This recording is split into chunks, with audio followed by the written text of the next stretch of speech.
नमस्कार बच्चों, SVM senior secondary school की ऑनलाइन क्लास में आपका स्वागत है। जियोग्राफी क्लास 11 अध्याय 2 पृथ्वी की उत्पत्ति एवं विकास। आज अपने पृथ्वी की उत्पत्ति एवं विकास जो अध्याय है उसके बारे में पढ़ेंगे। तो आज का जो अपना टॉपिक रहेगा पृथ्वी उत्पत्ति का आरंभिक सिद्धांत, यानी ये पृथ्वी है, इस पृथ्वी की उत्पत्ति कैसे हुई, ये बात हमारे जो भूगोलवेता थे उन्होंने एक आरंभिक सर्वप्रथम इसकी उत्पत्ति के बारे में हमारे जो भूगोलवेता थे उन भूगोलवेताओं ने क्या विचार प्रस्तुत किए उसके बारे में जानेंगे कि पृथ्वी की उत्पत्ति है जो किस प्रकार हुई। तो हमारे भूगोलवेताओं ने इससे संबंधित जो सिद्धांत दिए उस सिद्धांत को आरंभिक जो सिद्धांत दिया, सबसे सर्वप्रथम जो सिद्धांत दिया पृथ्वी उत्पत्ति के बारे में, जो हमारे भूगोलवेताओं के सर्वप्रथम जो मत थे, सर्वप्रथम जो विचार थे, उन विचारों से संबंधित आज अपने चर्चा करेंगे। पृथ्वी की उत्पत्ति के संबंध में विभिन्न दार्शनिकों वैज्ञानिकों ने अनेक परिकल्पनाएं की। जो अनेक वैज्ञानिक हुए, भूगोलवेता, भूवैज्ञानिक हुए, अनेक जो दार्शनिक हुए, उन दार्शनिकों ने परिकल्पना की कि पृथ्वी की उत्पत्ति किस प्रकार हुई। ये तथ्य हमारे सामने रखे, उन तथ्यों से अपने परिचित होंगे। इनमें से एक प्रारंभिक एवं लोकप्रिय मत जर्मन दार्शनिक इमैनुएल कांट का है। यानी एक जर्मन दार्शनिक था, जर्मन दार्शनिक, जिसका नाम था इमैनुएल कांट। क्या नाम था? Immanuel Kant. इसने एक सिद्धांत दिया। इसके बाद में 1996 ईस्वी में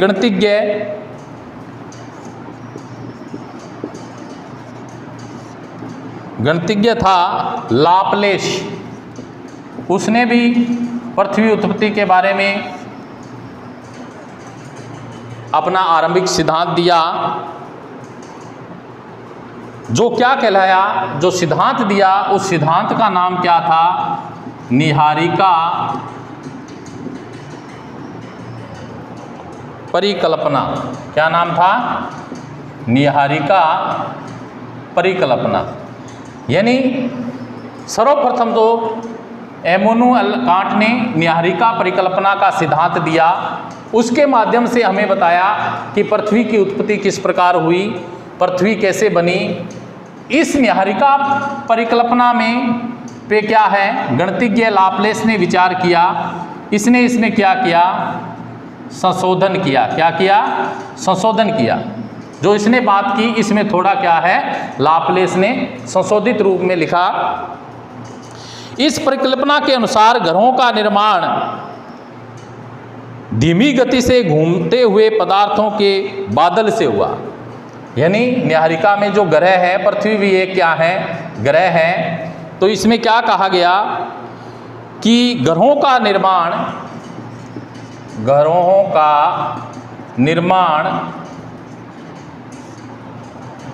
धीमी गति से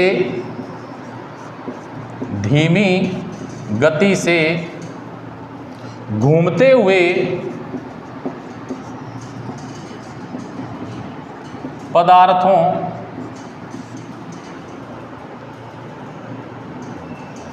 के बादलों से हुआ।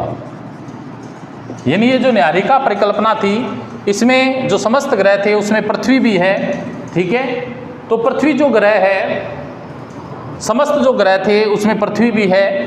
तो समस्त ग्रहों का जो निर्माण है धीमी गति से घूमते हुए पदार्थों के बादलों से हुआ। ये बात किसने कही?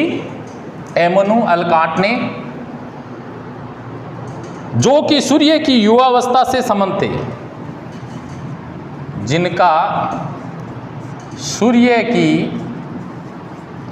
युवा अवस्था से संबंध था। यानी इनका क्या था, सूर्य की युवा अवस्था से क्या था, संबंध था। बाद में 1900 ईस्वी में चैम्बरलेन और मोल्टन, इसके बाद में भूवैज्ञानिक चैम्बरलेन और मोल्टन, इन्होंने कहा कि ब्रह्मांड में एक अन्य भ्रमणशील तारा सूर्य के नज़दीक से गुजरा। इनका क्या मत था कि ब्रह्मांड में एक ब्रह्मांड में एक भ्रमणशील तारा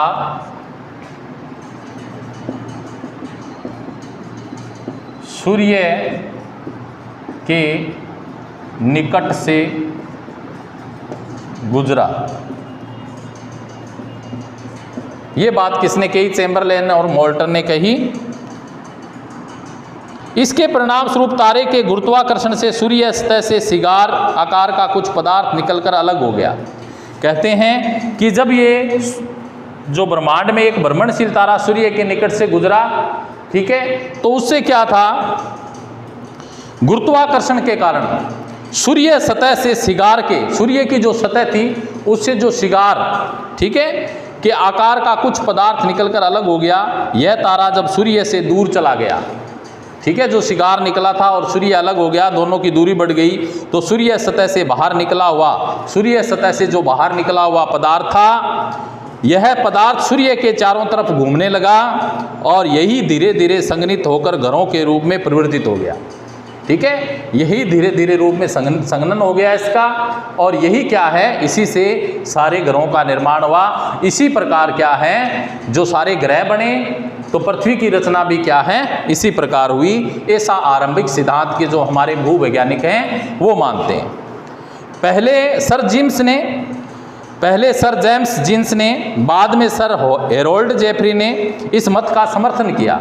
इस मत का समर्थन करने वाले भूवैज्ञानिक कौन थे? एक तो था सर जेम्स जीन्स नाम का भूवैज्ञानिक था, और दूसरा था हेरोल्ड जेफरी। ये दो वैज्ञानिक थे जिन्होंने क्या है, इसका समर्थन किया, इस बात का कि ग्रहों का निर्माण है जो इस प्रकार हो। यानी ब्रह्मांड में एक भ्रमणशील तारा सूर्य के निकट से गुजरा, तो सूर्य से क्या है, जो सिगार निकला, जो पदार्थ निकला, वो सूर्य से अलग हो गया, दूरी बढ़ने लगी और सूर्य के चारों ओर परिक्रमा करने लगा, संघनित होके ठंडा हो गया, और फिर क्या है, ग्रहों का निर्माण हो गया। तो इस प्रकार क्या है, रचना हुई। चैम्बरलेन और मोल्टन ने कहा, इस बात का समर्थन किसने किया? सर जेम्स जीन्स ने और हेरोल्ड जेफरी ने इस बात का समर्थन किया। समय के बाद के एक तर्क सूर्य के साथ और एक साथी तारे के होने की बात मानते हैं। ये तर्क देवतारक सिद्धांत के नाम से जाना जाता है। इस सिद्धांत को क्या बोलते हैं? देवतारक सिद्धांत कहा जाता है। ठीक है, ये जो सिद्धांत दिया चैम्बरलेन मोल्टन ने, इस सिद्धांत को कौन सा सिद्धांत कहा जाता है? देवतारक सिद्धांत कहा जाता है। उनके विचार से सूर्य एक सौर न्यायिका से घिरा हुआ था, जो मुख्यतः हाइड्रोजन, हीलियम और धूल कणों का बना हुआ था। यानी जो न्यायिका से घिरा हुआ, ठीक है, जो मुख्यतः हाइड्रोजन, हीलियम और धूल कणों की बनी थी। न्यायिका है वो क्या है? हाइड्रोजन, हीलियम और धूल कण, इन तीनों से क्या है, निर्मित थी। इन कणों के घर्षण व टकराने से एक चपटी तस्तरी की आकृति के बादल का निर्माण हुआ, और अभिवर्धित प्रक्रम द्वारा ही ग्रहों का निर्माण हुआ। अंततोगत्वा वैज्ञानिकों ने पृथ्वी या अन्य ग्रहों को ही नहीं, वरन पूरे ब्रह्मांड की उत्पत्ति संबंधी समस्याओं को समझने का प्रयास किया। तो प्यारे बच्चों, पृथ्वी की उत्पत्ति का जो ये आरंभिक सिद्धांत है, ये किसने दिया? इमैनुएल कांट ने सर्वप्रथम जर्मन दार्शनिक था, इसने जो बात कही, इसकी बात में संशोधित जो लाप्लेस ने कहा, गणितज्ञ था, निहारिका परिकल्पना इन्होंने दी। इसके बाद में जो ग्रह के बारे में चैम्बरलेन और मोल्टन का विचार आया, इन्होंने क्या कहा कि ग्रहों का निर्माण धीमी गति से घूमते हुए पदार्थों के बादलों से हुआ जिनका सूर्य की व्यवस्था से संबंध था। इसने क्या कहा, ये बात तो कही थी। इसके बाद में इसने कहा कि सूर्य से सिगार निकला और वो इन पदार्थों से क्या है, अलग हो गया और सूर्य के चारों ओर क्या है, विचरण करने लगा। जैसे ही संघनित होकर ठंडा हुआ, उसके बाद में क्या है, ग्रहों का निर्माण हुआ। चैम्बरलेन और मोल्टन ने कहा ब्रह्मांड में एक भ्रमणशील तारा सूर्य के निकट से गुजरा, ठीक है, और सूर्य के निकट से गुजरते हुए जब सूर्य से टकराया तो सूर्य क्या है, सिगार के रूप में निकला हुआ जो पदार्थ था वो सूर्य के चारों ओर विचरण करने लगा और क्या है, ठंडा हो गया संघनित होकर, और वही क्या है, ग्रह का निर्माण हुआ। तो इस प्रकार सर जेम्स और जीन्स ने इस बात का समर्थन किया। ये जो बात कही, ये जो सिद्धांत दिया, इस सिद्धांत का नाम क्या था, देवतारक सिद्धांत था। निहारिका है, उसमें हाइड्रोजन, हीलियम और धूलकण सम्मिलित थे। इसी प्रकार ग्रहों से संबंधित अनेक समस्याओं का समझने का हमारे भूवैज्ञानिकों ने अत्यंत प्रयास किया। इसके बाद में नेक्स्ट है आधुनिक सिद्धांत। आधुनिक समय में ब्रह्मांड की उत्पत्ति संबंधी सर्वसामान्य सिद्धांत बिग बैंग सिद्धांत है। अगर आधुनिक समय की बात करें तो आधुनिक समय में बिग बैंग सिद्धांत प्रचलन में आया। बिग बैंग सिद्धांत के अनुसार पृथ्वी की उत्पत्ति कैसे हुई उसके बारे में अपने पढ़ेंगे। नेक्स्ट जो सिद्धांत है वो है बिग बैंग सिद्धांत, यानी आधुनिक सिद्धांत भी कहा जाता है इसको। प्रारंभिक सिद्धांत के बारे में अपने पढ़ लिया। नेक्स्ट जो टॉपिक है वो है अपना आधुनिक सिद्धांत या बिग बैंग सिद्धांत। आधुनिक या बिग बैंग सिद्धांत पृथ्वी की उत्पत्ति के बारे में क्या मत प्रस्तुत करता है। तो दूसरा जो सिद्धांत है वो है आधुनिक सिद्धांत।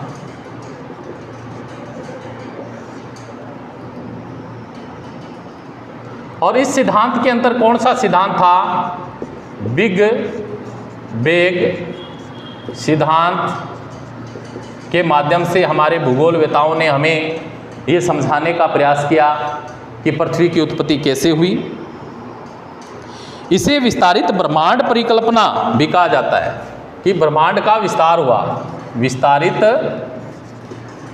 ब्रह्मांड परिकल्पना,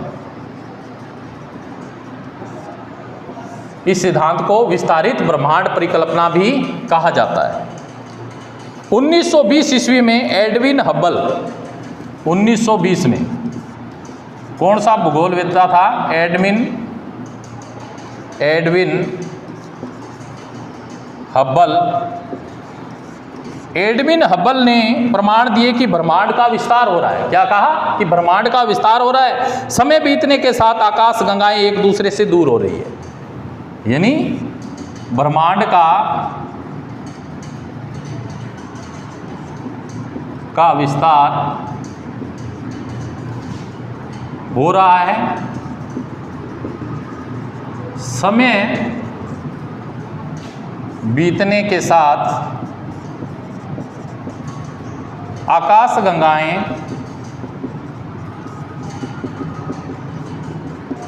दूर हो रही है। ये बात कही एडविन हबल ने। आप प्रयोग कर जान सकते हैं कि ब्रह्मांड का विस्तार कैसे होता है। आपको एक गुब्बारा लेना है और उस गुब्बारे पे क्या है, निशान लगाने हैं। जब आप इस गुब्बारे को फुलाएंगे, गुब्बारे पर लगे ये निशान गुब्बारे के फैलने के साथ साथ एक दूसरे से दूर जाते प्रतीत होंगे। ये इस बात का प्रैक्टिकल है। गुब्बारे पे अपने क्या है, डॉट के द्वारा डॉट के निशान लगाएंगे, ठीक है, और उसमें क्या अपने उसको फुलाएंगे तो वो जो निशान लगाए वो क्या है, हमें जैसे ही गुब्बारा फूलेगा वो एक दूसरे से दूर जाते प्रतीत होंगे। इस प्रकार क्या है, जो ब्रह्मांड का विस्तार हुआ, आकाश गंगाएं दूर होने लगी। इसी प्रकार आकाश गंगाओं के बीच की भी दूरी बढ़ गई। गुब्बारे पर लगे चिन्हों के बीच की दूरी के अतिरिक्त चिन्ह स्वयं भी बढ़ रहे हैं, जबकि यह तथ्य के अनुरूप नहीं है। वैज्ञानिक मानते हैं कि आकाश गंगाओं के बीच की दूरी बढ़ रही है, परंतु प्रेक्षण आकाश गंगाओं के विस्तार को नहीं सिद्ध करते, अतः गुब्बारे का उदाहरणात्मक रूप से ही मान्य है। बिग बैंग सिद्धांत के अनुसार ब्रह्मांड का विस्तार निम्न अवस्थाओं में हुआ। पहली जो अवस्था थी, पहली अवस्था आरंभ में क्या हुआ, वे सभी पदार्थ जिनसे ब्रह्मांड बना है, सबसे पहले क्या हुआ, वे सभी पदार्थ जिनसे ब्रह्मांड बना है अति छोटे गोलक एकाकी परमाणु के रूप में एक ही स्थान पर स्थित थे, जिसका आयतन अत्यधिक सूक्ष्म एवं तापमान क्या था, और तापमान और घनत्व अधिक था।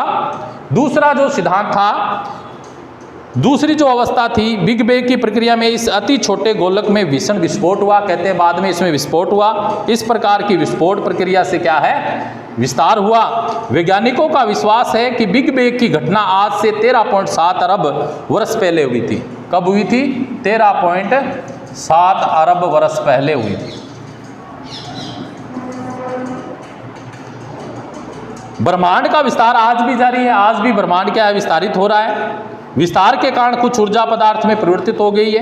विस्फोट के बाद 1 सेकंड के अल्पांश के अंतर्गत ही वृत्त विस्तार हुआ। इसके बाद विस्तार की गति धीमी पड़ गई। बिग बैंग होने के आरंभिक 3 मिनट के अंतर्गत पहले परमाणु का निर्माण हुआ। तीसरी जो अवस्था है, बिग बैंग से 3 लाख वर्षों के दौरान तापमान 4500 डिग्री केल्विन तक गिर गया। परमाणुीय पदार्थों का निर्माण हुआ। ब्रह्मांड क्या हो गया, पारदर्शी हो गया। ब्रह्मांड के आर पार दिखाई देने लगा। ब्रह्मांड के विस्तार का अर्थ है आकाश गंगाओं के बीच की दूरी में विस्तार होना। ब्रह्मांड का जो विस्तार है उसका अर्थ क्या है, आकाश गंगाओं के बीच की दूरी में विस्तार होना। होयल नाम का जो भूवैज्ञानिक था, इसका विकल्प है स्थिर अवस्था संकल्पना के नाम से प्रस्तुत किया। किसको क्या कहा, स्थिर अवस्था